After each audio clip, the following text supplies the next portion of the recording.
Hi, Dylan Morrison here. Lovely that you could join me for this little mini video cast entitled The Elephant in the Room.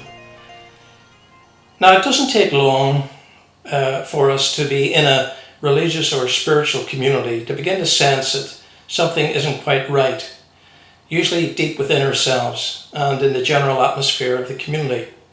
After the honeymoon period of being loved and accepted by our fellow believers or spiritual followers, something dawns on us and something just starts to itch deep in our psyche, an itch that we can't scratch, and it certainly won't go away. I want to give a few clues today as what might be the problem. All communities that we're involved in operate within a matrix of desire. In other words, we respond subliminally to the desire that emanates from others. Now, this comes to us as a bit of a shock because traditionally we're raised to believe that all our desires originate within ourselves and manifest themselves in the outer world. What I'm suggesting is that instead of beginning within ourselves, we actually absorb the desires of other folk and we take them and make them our own. Let me explain. Let's imagine a fellow has a great desire to date a most beautiful girl. And his best friend, who up to this point has had no interest in this girl, begins to observe and to watch this romantic chase begin to take place. Suddenly within himself he begins to sense a new desire growing. That is, the desire to actually date the girl for himself and to have her as a girlfriend. Now, where does this desire come from? Well, the desire has grown within him only because it was first within the other, and a significant other at that, his best friend. All our desires are copied desires. They are desires that we see in others and we assimilate for ourselves. Well, what relevance does this have within a spiritual community? Well, most spiritual communities have what I call a major desire transmitter, usually the pastor, minister, priest, whatever.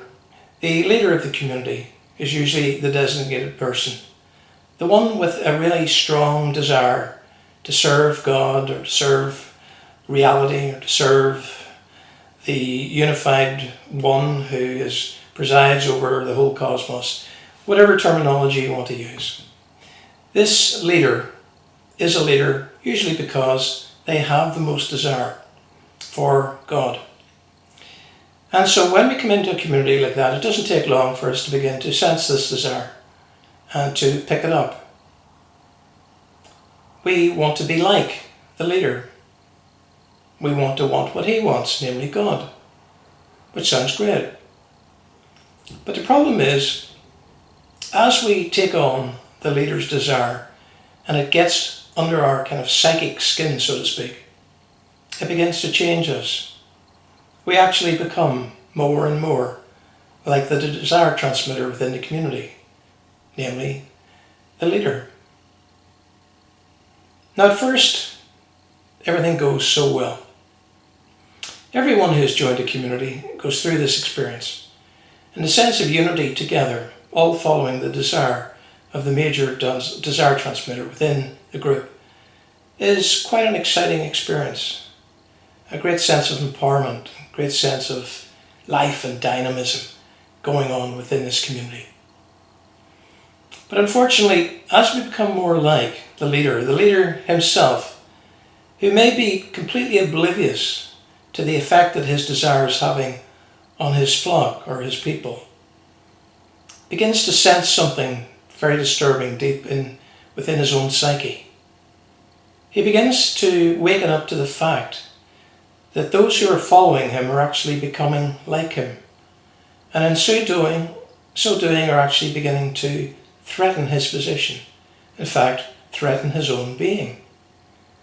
It's almost like the folk around him are becoming like zombies, flesh-eating zombies, who are beginning to come and try and devour him and to feed on him and to take away his life and his inner sense of being. Now, when this happens, the leader, out of a sense of self-preservation, usually begins to emotionally back off the most devoted followers in his group. Begins to freeze them out, so to speak, trying to cause a new kind of distance to exist between him and those who follow him. A safety zone, if you want, where he can still operate within his own desire, but not be threatened by those around him.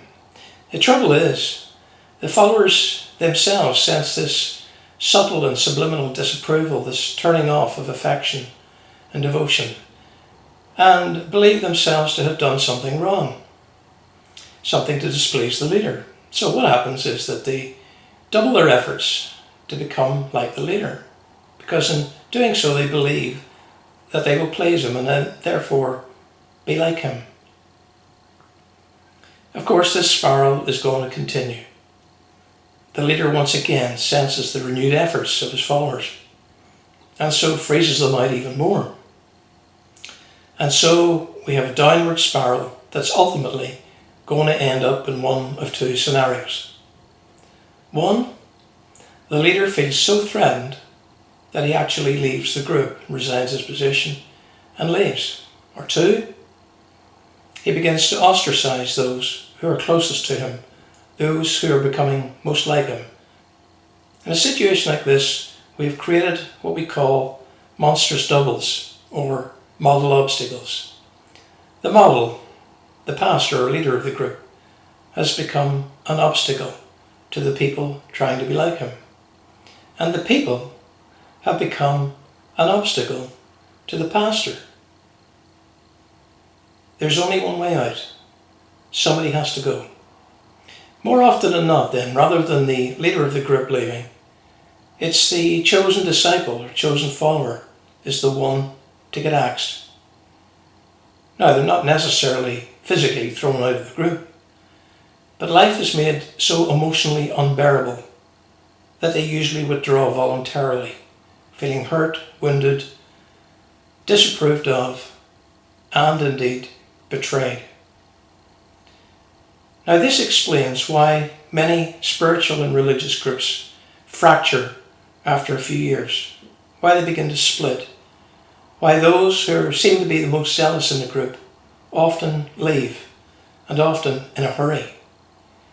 It's because of this mimetic or imitative dynamic of absorbing another's desire is what eventually leads to this.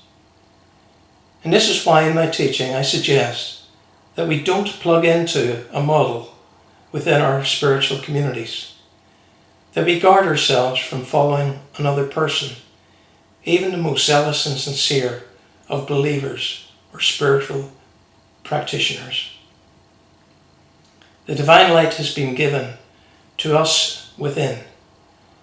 We need to listen to this light and to follow this light. And if we do so, this will free us from this problem of relational breakdown within faith or spiritual communities. Thank you for listening.